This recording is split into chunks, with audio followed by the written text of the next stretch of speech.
किसान भाइयों एवं बहनों नमस्कार। आपको अगर खेती में लाभ उठाना है तो अपने खेत में गोबर की खाद डालना बंद कर दीजिए। ये बात सुन के हमको भी आश्चर्य हुआ था, पर यह बात हमारे एक मित्र ने बताया कि उनको एक परम विद्वान मिले थे खेती किसानी के, उन्होंने ये जानकारी उनको दी। तो हम भी सोचने लगे कि इतने सालों से हमारे किसान भाई बहन अपने खेत में गोबर की खाद डालते आए हैं, तो क्या उनको नुकसान हो रहा है खेती में?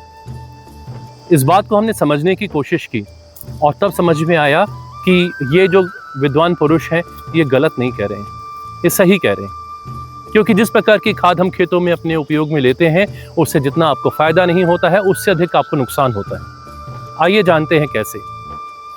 हमारे ज़्यादातर किसान भाई बहन गरम गोबर की खाद अपने खेत में डालते हैं और गरम खाद वो होती है जिसमें से अभी गैस निकल रही है।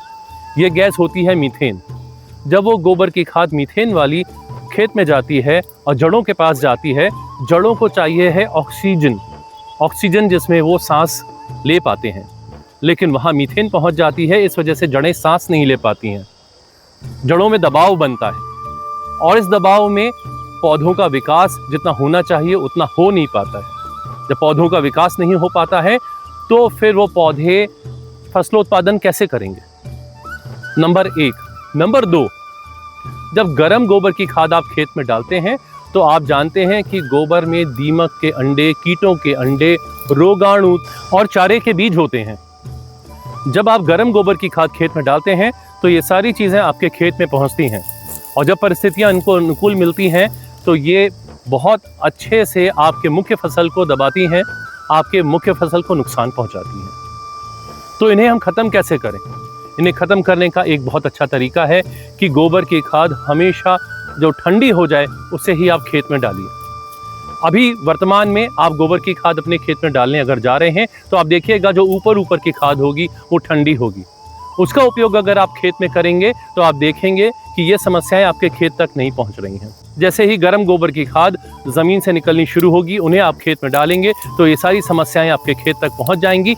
इन समस्याओं को समाप्त करने के लिए आप तमाम प्रकार की दवाइयों का उपयोग करेंगे और वो दवाइयाँ आपकी खेती को महंगा कर देंगी और आपका लाभांश कम हो जाएगा। अगर आप इनसे बचना चाहते हैं, इन समस्याओं से आप बचना चाहते हैं, तो एक बहुत सीधा सा तरीका है, वो ये है कि अपने गोबर की खाद को आप पहले ठंडा हो जाने दीजिए और ठंडी गोबर की खाद ही खेत में डालिए।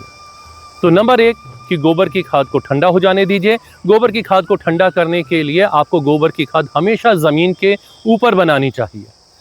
और नंबर 2 कि गोबर की खाद को हमेशा छांव के नीचे बनाना चाहिए।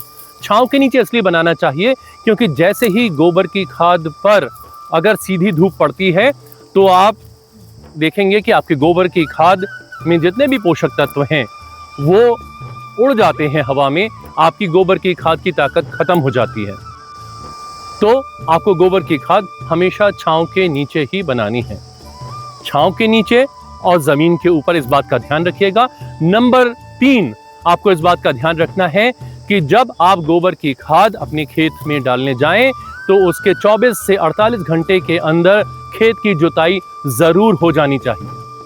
अगर आपने खेत में गोबर की खाद डाल के छोड़ दी है और जुताई आप लंबे समय तक नहीं कर रहे हैं, उस पर सीधी धूप पड़ेगी और सीधी धूप पड़ने की वजह से वो जो गोबर की खाद है उसके पोषक तत्व धीमे धीमे समाप्त हो जाएंगे और वो केवल राख या माटी बन जाएगी, उसके अलावा उसमें कोई भी ताकत नहीं रहेगी।